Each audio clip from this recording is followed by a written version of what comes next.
Hi everyone, welcome back to my channel. My name is CA Isha Verma, and in my previous video I uploaded a strategy for direct tax for CA finals, and you guys loved it a lot. You wanted me to make a similar sort of video for IDT as well.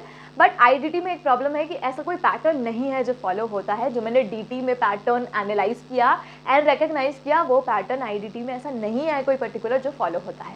पर कुछ chapters हैं जो हमेशा आते हैं, तो उन chapters के बारे में जानेंगे इस वीडियो में. And how I did the entire GST and custom portion from self standing, उसकी डिटेल स्ट्रैटेजी की बात करेंगे.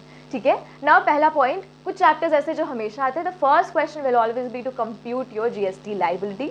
एक क्वेश्चन होगा ITC से रिलेटेड.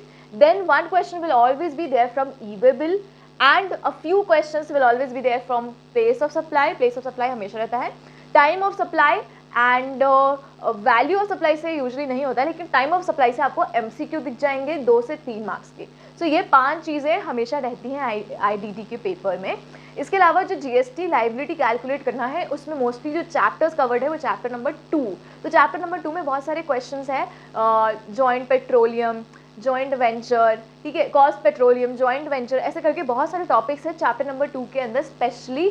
सो उनको रेफर करना ज़रूर. वो बहुत लोग स्किप कर देते हैं. एक एजेंट और उनका रिलेशनशिप है प्रिंसिपल का, कि कब वो शेड्यूल 3 में आता है कब नहीं आता है, तो वो देख लेना.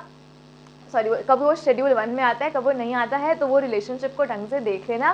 ठीक है. इसके अलावा डेल कैड्रे एजेंट्स होते हैं. तो ये चैप्टर नंबर 2 में बहुत सारी डीप की चीज़ें हैं, तो उनको रेफर करना स्टडी मटेरियल से. और उससे आएगा ज़रूर किसमें, GST की लाइबिलिटी निकालने में, जो क्वेश्चन नंबर 1 कंपल्सरी होता है, उसमें बहुत सारे पॉइंट्स होंगे. ठीक है. एग्जाम्पशंस के भी पॉइंट होते हैं किसमें, उसी GST लाइबिलिटी निकालने में कुछ ऐसे पॉइंट्स लिखे होंगे जो एग्जेम्प्ट होंगे, ताकि आप उसकी लाइबिलिटी ना निकालें.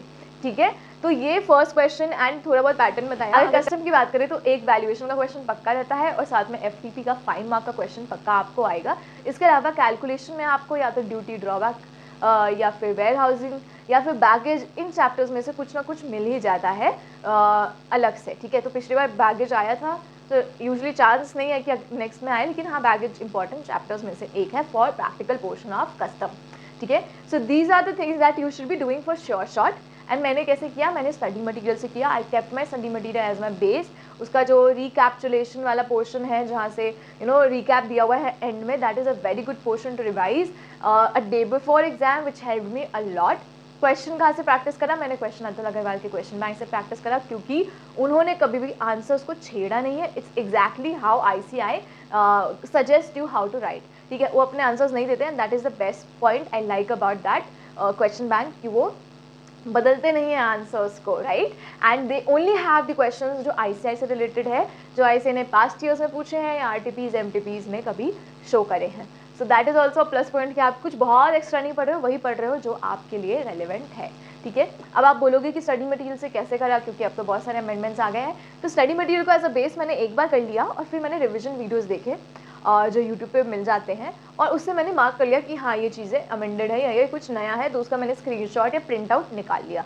ऐसे करके मैंने अमेंडमेंट्स को भी खुद से कवर कर लिया, एंड ईजिली कवर हो जाता है अमेंडमेंट्स रिविजन वीडियोज़ देखकर. For custom I preferred Vishal Bhattar sir's video, because उन्होंने बहुत अच्छे से warehousing and duty drawback, baggage, इन सब की, आई थिंक वेयर हाउसिंग की तो फुल वीडियो ही अवेलेबल है टॉप से लेकर एंड तक.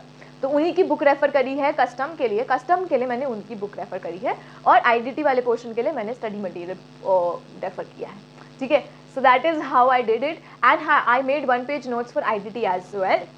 जो भी सब्जेक्ट बहुत बड़ा होता है उसके लिए मैं 1 पेज नोट्स बनाना प्रेफर करती हूँ. तो DT के लिए ऑलरेडी कॉन्सेप्ट नोट्स अवेलेबल थे अतुल अग्रवाल सर के, लेकिन IDT के लिए मैंने खुद से बनाए नोट्स, क्योंकि I don't think it was available in the market. I am not very sure कि अब अवेलेबल है या नहीं, पर मैंने खुद से बना लिए थे 1 page notes of IDT to revise it for my self. ठीक है. 1 डे बिफोर एग्जाम. और कस्टम मैंने डायरेक्टली विशाल भट्टर सर की बुक से ही रिवाइज करा, because that was a good source to study. So this is how I completed my entire IDT. कोई doubt हो तो कमेंट सेक्शन में ज़रूर बताना. And also let me know what other videos you want me to make, some strategy, और कुछ भी, anything that you want me to help you out with. I am surely coming up with such videos very soon on my channel. Subscribe किए बिना मत जाना, and Telegram पे भी join कर लेना, इंस्टाग्राम और लिंक्डइन कहीं पे भी चाहो तो फॉलो कर लेना. Bye, all the best. Keep preparing, keep learning, keep studying. Bye bye.